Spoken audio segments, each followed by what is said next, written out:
আর কত যুদ্ধ, আর কত তর্ক, আর কত বিতর্ক, আর কত ছোট করা।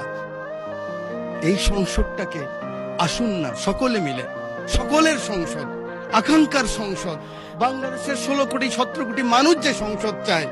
আমি এখানে যত কথাই বলি, আমি মনে করি আপনাকে গায়েল করেছি, আপনি মনে করেন আমাকে গায়েল করেছেন, কিন্তু বাংলার কৃষক, বাংলার শ্রমিক, বাংলার জেলে সে কিন্তু বোঝে আমার কথা সঠিক না আপনার কথা সঠিক। পরের জন্য যুদ্ধ করেছি অনেক, এবার তোমার আর আমার যুদ্ধ। যদি বলো এত যুদ্ধ করে কি পেয়েছি? তিউনিসিয়ায় পেয়েছি জয়, উগান্ডায় পেয়েছি জনগণের ভালোবাসা, আর প্রতিবেশী বার্মায় পেলাম ঘরে ফেরার তাগাদা। আমি যেন সেই বাতিওয়ালা যে পথ্য পথ্য রাস্তায় বাতি জ্বালিয়ে ফিরি, অথচ যার নিজের ঘরে জমে থাকে দুঃস্ব অন্ধকার। এই অন্ধকার আমরা কাটাতে চাই, এই অমনুষ্য থেকে বের হতে চাই। আমার হাতে তো এখনো রক্তের দাগ নিয়ে লেগে আছে। এই মতিঝিলে 19 দিন ছিলাম রিমান্ডের মধ্যে। মানুষ আর এই হিংসা প্রতিহিংসা আর দেখতে চায় না। আমার মহাসচিব মহোদয় এখানে বসা আছেন, আমার মহাসচিব মহোদয়কে হেলমেট পরাই নিয়ে গেছি, নাম বলতে পারলাম না, একজন সেনাবাহিনীর প্রধানের সাথে মিটিং করার জন্য আজকের কৃষিমন্ত্রীর বাসায়। কারণ ওটা বেশি দিন নয়, 23 সালের কথা বলছি। জীবনের বাজি নিয়েই কথাগুলি করেছি আমরা।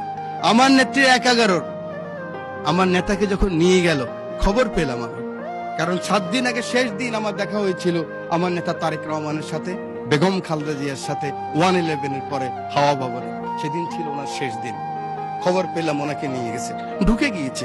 196 জন এমপি ছিল এই পার্লামেন্টে, আমি ঢুকেছি। আমার নেত্রীকে দেখেছি একজন মা, তার সন্তানের জন্য কি আকুতি, কি কান্না, কি বেদনা বিদুর আমি দেখেছি। আমি সেই কথা মনে রাখতে চাই। আজকে আমরা অনেকে আছি, কিন্তু ষড়যন্ত্র বন্ধ হয়নি। জাতীয়তাবাদী নেতাদের বেঁচে থাকতে হলে অনেক যুদ্ধ করতে হয়, ঐক্যবদ্ধ থাকতে হয়।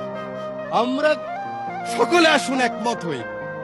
আগামী দিনে যে চ্যালেঞ্জ আসবে, এই জাতীয়বাদী শক্তির বিরুদ্ধে আবার যে ষড়যন্ত্র আসবে, সেদিন কারাই প্রধানমন্ত্রীর জন্য জীবনের বাজি রাখতে পারবেন, বাংলাদেশের জন্য বাজি রাখতে পারবেন, সেরকম যদি একটা শক্তি সাহস থাকে, তখনই হবে সবার আগে বাংলাদেশ।